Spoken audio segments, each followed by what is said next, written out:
Hi guys 16-329 Amrit Bharat എക്സ്പ്രസിൻ്റെ general കോച്ചിൻ്റെ ഉൾഭാഗമാണ് നിങ്ങൾ കാണുന്നത്. Charging port, USB port, type C 45 വാട്ട്സിൻ്റെ പോർട്ട് തുടങ്ങിയ മുതലായതിനകത്ത് എല്ലാ സെക്ഷനിലും തന്നെ പ്രൊവൈഡ് ചെയ്തിട്ടുണ്ട്.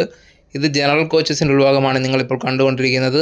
അത്യാവശ്യം നല്ല ഡിസൈനുള്ള ഗ്രേ പ്ലസ് ഓറഞ്ച് ഡിസൈനാണ് നമുക്ക് ഉൾഭാഗത്ത് കാണാൻ സാധിക്കുന്നത്.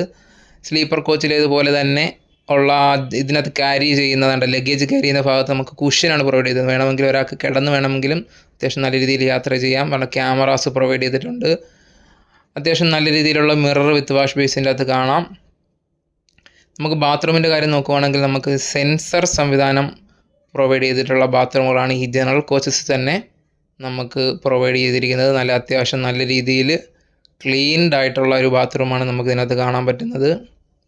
പിന്നെ ഈ ട്രെയിൻ എന്ന് പറയുന്നത് 11:40 നാഗർകോവിലിൽ നിന്ന് പുറപ്പെട്ട് പിറ്റേന്ന് രാവിലെ 4 മണിക്ക് മംഗലാപുരം എത്തും. സ്ലൈഡിങ് ഡോർസ് അല്ലെങ്കിൽ സ്ലൈഡിങ് വിൻഡോസാണ് നമുക്കിതിനകത്ത് പ്രൊവൈഡ് ചെയ്യുന്നത്. മൊബൈൽ ഹോൾഡർ ഇതിനകത്ത് പ്രൊവൈഡ് ചെയ്തിട്ടുണ്ട്. അത്യാവശ്യം നല്ല ഡിസൈനാണ് പുറത്തും നമുക്ക് കാണാൻ പറ്റുന്നത്. പുറത്ത് നമുക്ക് കാണാൻ പറ്റുന്നത് ഓറഞ്ചും ഗ്രേ കളർ ഡിസൈനാണ് ഇതിനകത്ത് നൽകിയിരിക്കുന്നത്. അപ്പോൾ ശരി, ടാറ്റാ.